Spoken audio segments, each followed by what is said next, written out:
आज आपको बृहस्पतिवार व्रत कथा सुनाने जा रही हूँ। पसंद आए तो हमारे चैनल को लाइक सब्सक्राइब कीजिएगा। अब आपका ज्यादा समय ना लेते हुए मैं कथा को प्रारंभ करती हूँ। बृहस्पतिवार व्रत कथा। भारतवर्ष में एक राजा राज्य करता था। वह बड़ा प्रतापी और दानी था। वह नित्य गरीबों और ब्राह्मणों की सहायता करता था। यह बात उसकी रानी को अच्छी नहीं लगती थी। वह ना ही गरीबों को दान देती थी और ना ही किसी देवता का पूजन करती थी। राजा को भी वह दान देने से मना किया करती थी। एक दिन राजा शिकार खेलने वन को गए हुए थे तो रानी महल में अकेली थी। उसी समय बृहस्पति देव साधु के वेश में राजा के महल में भिक्षा मांगने के लिए गए और भिक्षा मांगी तो रानी ने भिक्षा देने से इनकार कर दिया और कहा, हे साधु महाराज, मैं तो इस दान पुण्य से तंग आ गई हूँ। मेरा पति सारा धन लुटाता रहता है। मेरी इच्छा है कि हमारा सारा धन नष्ट हो जाए, फिर ना रहेगा बांस और ना बजेगी बांसुरी। साधु ने कहा, अरे देवी, तुम तो बड़ी अजीब हो। संतान और धन से भी कोई दुखी होता है? संतान और धन तो सभी चाहते हैं। पुत्र और लक्ष्मी तो पापी के घर भी होने चाहिए। यदि तुम्हारे पास धन अधिक है तो तुम भूखे मनुष्यों को भोजन करवाओ, प्यासों के लिए प्याऊ खुदवाओ, मुसाफिरों के लिए धर्मशाला खुलवाओ और निर्धन और कुंवारी कन्याओं का विवाह करवा सकती हो। विवाह करवाओ जिससे तुम्हारा यश फैलेगा। ऐसे कई काम हैं जिसे तुम कर सकती हो। इसे करने से तुम्हारा यश लोक परलोक में फैलेगा। परंतु रानी पर इस उपदेश का कोई भी प्रभाव नहीं पड़ा। वह बोली, हे महाराज, आप मुझे कुछ ना समझाएं। मैं ऐसे धन नहीं चाहती जो हर जगह को बांटती फिरूं। साधु ने उत्तर दिया, यदि तुम्हारी ऐसी ही इच्छा है तो तथास्तु। तुम ऐसा करना कि बृहस्पतिवार के दिन घर को गोबर से लीपकर पीली मिट्टी से सिर धोना, धोते समय स्नान करना, भट्टी चढ़ाकर कपड़े धोना। ऐसा करने से आपका सारा धन नष्ट हो जाएगा। इतना कहकर वह साधु महाराज वहां से अंतर ध्यान हो गए। जैसे ही वह साधु महाराज कह गया था, रानी ने वैसा ही कहा। 6 बृहस्पतिवार ही बीते थे, उनका समस्त धन संपत्ति नष्ट हो गई और भोजन के लिए दोनों टाइम सब तरसने लगे, सांसारिक भोगों से दुखी रहने लगे। तब वह राजा रानी से कहने लगा कि तुम यहाँ पर रहो, मैं दूसरे देश को जाता हूँ, क्योंकि यहाँ पर मुझे सभी मनुष्य जानते हैं, इसीलिए मैं कोई छोटा मोटा कार्य भी नहीं कर सकता। देश चोरी परदेश भीख बराबर है। ऐसा कहकर राजा परदेश चला गया। वहां जंगल से लकड़ी काट कर लाता और शहर में बेचता। इस तरह वह अपने दुखी जीवन को व्यतीत करने लगा। एक दिन दुखी होकर जंगल में एक पेड़ के नीचे निश्चित रूप में आसन जमाकर वह बैठ गया और अपनी दशा को याद करके व्याकुल होने लगा। बृहस्पतिवार का दिन था। एकाएक उसने देखा कि निर्जन वन में एक साधु प्रकट हुआ। वह साधु वेश में स्वयं बृहस्पति देवता थे। लकड़हारे के सामने आकर बोले, हे लकड़हारे, इस सुनसान जंगल में तुम किस चिंता में मग्न हो? लकड़हारे ने दोनों हाथ जोड़कर प्रणाम किया और उत्तर दिया, महात्मा जी, आप सब कुछ जानते हैं, मैं क्या कहूँ? यह कहकर रोने लगा और साधु को अपनी आत्मकथा सुनाई। महात्मा जी ने कहा, तुम्हारी स्त्री ने बृहस्पति देवता का अपमान किया है। बृहस्पतिवार के दिन वीर भगवान का निरादर किया है, उसके कारण रुष्ट होकर तुम्हारी यह दशा हो गई है। अब तुम किसी प्रकार की चिंता ना करो, मेरे कहने पर चलो, तुम्हारे सब कष्ट दूर हो जाएंगे और भगवान पहले से भी अधिक संपत्ति तुम्हें प्रदान करेंगे। तुम बृहस्पतिवार के दिन पाठ किया करो। 2 पैसे के मुनक्के, गुड़, चना आदि मंगवाकर प्रसाद बनाओ। शुद्ध लोटे में शक्कर या गुड़ मिलाकर अमृत तैयार करो। कथा के पश्चात अपने सारे परिवार वालों को सुनने और प्रेमियों को अमृत प्रसाद बांटकर आप भी प्रसाद ग्रहण किया करो। ऐसा करने से भगवान तुम्हारी सभी मनोकामनाएं पूर्ण करेंगे। साधु के ऐसे वचन सुनकर लकड़हारा बोला, हे प्रभु, मुझे लकड़ी बेचकर तो इतना भी पैसा नहीं मिलता कि मैं भोजन करने के उपरांत कुछ बचा सकूं। मैंने रात्रि में अपनी स्त्री को व्याकुल देखा है। मेरे पास कोई भी साधन नहीं है जिससे मैं उसकी खबर मंगा सकूं। साधु ने कहा, हे लकड़हारे, तुम किसी प्रकार की चिंता मत करो। बृहस्पतिवार के दिन तुम रोजाना की तरह लकड़ियां लेकर शहर को जाओ। तुमको रोज से दुगना धन प्राप्त होगा, जिससे तुम भली भांति भोजन भी कर लोगे और बृहस्पति देवता के पूजन का सामान भी आ जाएगा। इतना कहकर साधु अंतर ध्यान हो गए। धीरे धीरे समय व्यतीत होने पर फिर वही बृहस्पतिवार का दिन आया। लकड़हारा जंगल से लकड़ी काटकर किसी शहर में बेचने गया। उसे उस दिन से अधिक धन प्राप्त हुआ। उससे उसने चना और गुड़ आदि लाकर गुरुवार का व्रत किया। उस दिन से उसके सभी क्लेश दूर हो गए। परंतु जब दोबारा गुरुवार का दिन आया तो बृहस्पतिवार का व्रत करना वह भूल गया। इस कारण बृहस्पति देवता नाराज हो गए। उस दिन उस नगर के राजा ने विशाल यज्ञ का आयोजन किया था तथा शहर में यह घोषणा करा दी थी कि कोई भी मनुष्य अपने घर में भोजन नहीं बनाए, न ही आग जलावे। समस्त जनता मेरे यहाँ ही भोजन करने आवे। इस आज्ञा को जो नहीं मानेगा उसे फांसी दे दी जाएगी। इस तरह की घोषणा संपूर्ण नगर में करवा दी गई। राजा की आज्ञा अनुसार शहर के सभी लोग भोजन करने गए, किंतु लकड़हारा कुछ देर से पहुंचा, इसीलिए राजा उसको अपने साथ घर ले गए और ले जाकर भोजन करा रहे थे। तभी रानी की दृष्टि उस खूंटी पर पड़ी जिस पर उसका हार लटका हुआ था। वह हार वहां नहीं दिखाई दिया। रानी को निश्चय हुआ, उसको शंका हुई कि मेरा हार इसी मनुष्य ने चुरा लिया है। उसी समय पुलिस बुलवाकर उसको जेल खाने में डलवा दिया। जब लकड़हारा जेल खाने में पड़ गया तो उसे बहुत ही दुख हुआ और विचार करने लगा कि ना जाने कौन से पूर्व जन्म के कर्म से मुझे यह दुख प्राप्त हुआ है, और उसी साधु को याद करने लगा जो जंगल में मिला था। उसी समय तत्काल बृहस्पति देव साधु के रूप में प्रकट हो उसकी दशा को देखकर कहने लगे, अरे मूर्ख, तूने बृहस्पति देव की कथा नहीं कही, इस कारण तुझे यह दुख प्राप्त हुआ है। अब तू किसी प्रकार की चिंता मत कर। बृहस्पतिवार के दिन जेल खाने के दरवाजे पर तुझे 4 पैसे पड़े मिलेंगे, उससे तू बृहस्पति देवता की पूजा कर लेना, तेरे सभी कष्ट दूर हो जाएंगे। तब बृहस्पति देव के दिन उसे जेल खाने के दरवाजे पर 4 रुपए मिले। लकड़हारे ने कथा कही। उसी रात्रि को बृहस्पति देव ने उस नगर के राजा के स्वप्न में आकर कहा, हे राजा, तूने जिस आदमी को जेल खाने में बंद कर दिया है वह निर्दोष है, वह राजा है, उसे छोड़ देना। रानी का हार उसी खूंटी पर लटका हुआ है। अगर तू ऐसा नहीं करेगा तो मैं तेरे राज्य को नष्ट कर दूंगा। इसी रात्रि के स्वप्न को देखकर राजा प्रातः काल उठा और खूंटी पर हार लटका देखकर लकड़हारे को बुलाकर क्षमा मांगी और लकड़हारे के योग्य सुंदर वस्त्र और आभूषण देकर उसे विदा कर दिया। बृहस्पति देव की आज्ञा अनुसार लकड़हारा अपने नगर को चल दिया। राजा जब अपने नगर के निकट पहुंचा तो उसे बहुत ही आश्चर्य हुआ।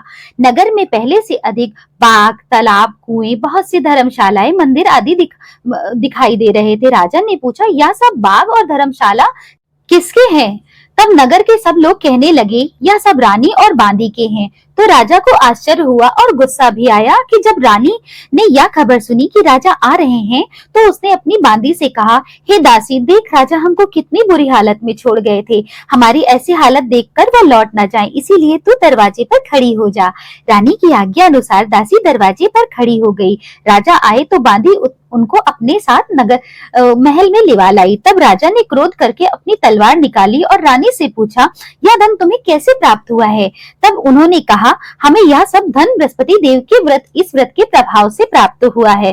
राजा ने निश्चय किया कि 7 रोज बाद तो सभी बृहस्पति देव का पूजन करते हैं, परंतु मैं रोजाना दिन में 3 बार कहानी कहूंगा और रोज व्रत किया करूंगा। अब हर समय राजा के दुपट्टे में चने की दाल बंधी रहती। एक दिन राजा ने विचार किया कि चलो अपनी बहन के यहाँ हो आए। इस निश्चय के साथ राजा घोड़े पर सवार हो अपनी बहन के यहाँ चलने लगा। मार्ग में उसने देखा कि कुछ आदमी मुर्दे को ले जा रहे हैं। उन्हें रोककर राजा कहने लगा, अरे भाइयों, मेरी बृहस्पति देवता की कथा सुन लो। वे बोले, लो, हमारा तो आदमी मर गया है, इनको अपनी कथा की पड़ी है। परंतु कुछ आदमी बोले, अच्छा कहो, हम तुम्हारी कथा भी सुनेंगे। राजा ने दाल निकाली और कथा कहने आरंभ कर दी। जब कथा आधी हुई तब मुर्दा हिलने लगा और जब कथा समाप्त हुई तो राम राम कहकर मनुष्य उठ खड़ा हो गया। आगे मार्ग में उसे एक किसान खेत में हल चलाता हुआ मिला। राजा ने उसे देखा और बोला, अरे भैया, तुम मेरी बृहस्पतिवार की कथा सुन लो। किसान बोला, जब तक मैं तेरी कथा सुनूंगा तब तक तो 4 हरैया खेत जोत लूंगा, जा अपनी कथा किसी और को सुनाना। इस तरह राजा आगे चलने लगा। राजा के हटते ही बैल पछाड़ खाकर गिर गए और उसके पेट में बहुत जोर से दर्द होने लगा। उस समय उसकी माँ रोटी लेकर आई। उसने जब यह देखा तो पुत्र से सब हाल पूछा, तो बेटे ने सभी हाल कह सुनाया। बुढ़िया दौड़ी दौड़ी उस घुड़सवार के पास गई और उससे बोली, मैं तेरी कथा सुनूंगी, तू अपनी कथा मेरे खेत पर चलकर ही कहना। राजा ने बुढ़िया के खेत पर जाकर कथा कही, जिसके सुनते ही बैल खड़े हो गए तथा किसान के पेट का दर्द भी बंद हो गया। राजा अपनी बहन के घर पहुंचा। बहन ने भाई की खूब मेहमानी की। दूसरे रोज बाद प्रातः काल राजा जागा तो उसने देखा कि सभी लोग भोजन कर रहे हैं। राजा ने अपनी बहन से कहा, ऐसा कोई मनुष्य नहीं है जिसने भोजन नहीं किया हो, वह मेरी बृहस्पतिवार की कथा सुन ले। बहन बोली, हे भैया, यह देश ही ऐसा है, पहले यहाँ लोग भोजन करते हैं, बाद में अन्य कार्य करते हैं। अगर कोई पड़ोस में हो तो देख आती हूँ। तब वह यह कहकर देखने चली गई, परंतु उसे कोई भी ऐसा व्यक्ति नहीं मिला जिसने भोजन नहीं किया हो। अतः वह एक कुमार के घर गई। उसे मालूम हुआ कि उसके घर में किसी ने 3 रोज से भोजन नहीं किया है। रानी ने अपने भाई की कथा सुनने का आग्रह किया तो वह तैयार हो गया। राजा ने जाकर बृहस्पतिवार की कथा कही। इसको सुनकर कुम्हार का लड़का ठीक हो गया। अब तो राजा की बहन की और उसके भाई की प्रशंसा होने लगी। एक रोज राजा ने अपनी बहन से कहा, हे बहन, हम अपने घर को जाएंगे, तुम भी तैयार हो जाओ। राजा की बहन ने अपनी सास से कहा, तो सास ने कहा, तू चली जा, परंतु किसी लड़कों को मत ले जाना, क्योंकि तेरे भाई की कोई औलाद नहीं है। बहन ने अपने भैया से कहा, हे भैया, मैं तो चलूंगी, परंतु कोई बालक नहीं जाएगा। राजा बोला, जब कोई बालक ही नहीं जाएगा तब तुम जाकर क्या करोगी। बड़े दुखी मन से राजा अपने नगर को लौट आया। राजा ने अपनी रानी से कहा, हम निर्वंशी राजा हैं, हमारा मुंह देखने का धर्म नहीं है, और कुछ भोजन भी नहीं किया और शैया पर लेट गया। तब रानी बोली, हे प्रभु, बृहस्पति देव ने हमें सब कुछ दिया है, वे हमें औलाद भी अवश्य देंगे। उसी रात बृहस्पति देव ने राजा के स्वप्न में आकर कहा, राजा उठ, सभी सोच त्याग दे, तेरी रानी गर्भवती है। राजा को यह बात सुनकर बहुत खुशी हुई। 9वें महीने उनकी रानी के गर्भ से एक सुंदर पुत्र पैदा हुआ। तब राजा बोला, हे रानी, स्त्री बिना भोजन के रह सकती है, परंतु बिना कहे नहीं रह सकती। जब मेरी बहन आवे तो तुम उससे कुछ मत कहना। रानी ने यह सुनकर हाँ कह दी। जब राजा की बहन ने यह शुभ समाचार सुना कि उनके घर औलाद हुई है, बेटा हुआ है, तब वह बहुत खुश हुई तथा बधाई लेकर अपने भाई के यहाँ आई। तभी रानी ने उसे कहा, घोड़ा चढ़कर तो नहीं आई, गधा चढ़ी आई। राजा की बहन बोली, भाभी, मैं इस प्रकार नहीं कहती तो तुम्हारे घर औलाद कैसे होती।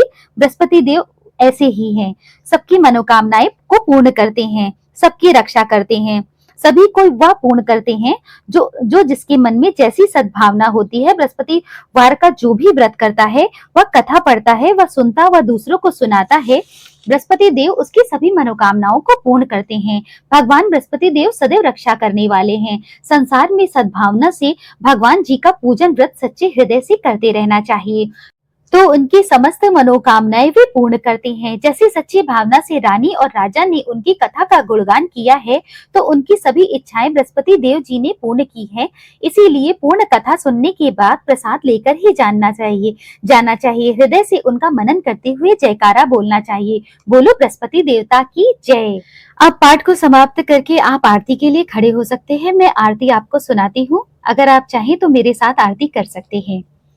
ओम जय बृहस्पति देवा, स्वामी जय बृहस्पति देवा, छिन छिन भोग लगाऊं, कदली फल मेवा। ओम जय बृहस्पति देवा, तुम पूर्ण परमात्मा, तुम अंतर्यामी, स्वामी तुम अंतर्यामी, जगत पिता जगदीश्वर, तुम सबके स्वामी।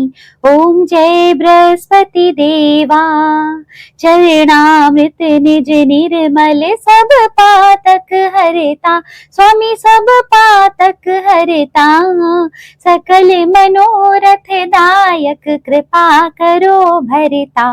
ओम जय बृहस्पति देवा, तन मन धन अर्पण कर, जो जन शरण पड़े, स्वामी जो जन शरण पड़े, प्रभु प्रकट तब हो कर, आकर द्वार खड़े। ओम जय बृहस्पति देवा, दीन दयाल दयानिधि, भक्तन हितकारी, स्वामी भक्तन हितकारी, पाप दोष सब हरता, भव बंधन हारी। ओम जय बृहस्पति देवा, सकल मनोरथ दायक, सब संशय हारो, मैं सब संशय हारो, विषय विकार मिटाओ, संतन सुखकारी। ओम जय बृहस्पति देवा, जो कोई आरती तेरी प्रेम सहित गावे, स्वामी प्रेम सहित गावे, जेठानंद आनंद कर, सो निश्चय पावे। ओम जय बृहस्पति देवा, ओम जय बृहस्पति देवा। बोलो बृहस्पति देवता की जय। इसके बाद आप केले के पेड़ में जल लोटे में डालकर, गुड़ और चना डालकर विष्णु भगवान को अर्घ दें। आपकी कथा संपूर्ण हुई, आपकी पूजा संपूर्ण हुई। सबका जीवन मंगलमय हो। अपना इतना बहुमूल्य समय देने के लिए मेरा हृदय से धन्यवाद। पसंद आए तो हमारे चैनल को लाइक और सब्सक्राइब करें। इसी तरह की धार्मिक कथाएं मैंने अपने चैनल पर पहले से ही शेयर की हुई हैं। आप चाहें तो हमारे चैनल को सब्सक्राइब करें और उस पर जाकर जरूर देखें। धन्यवाद।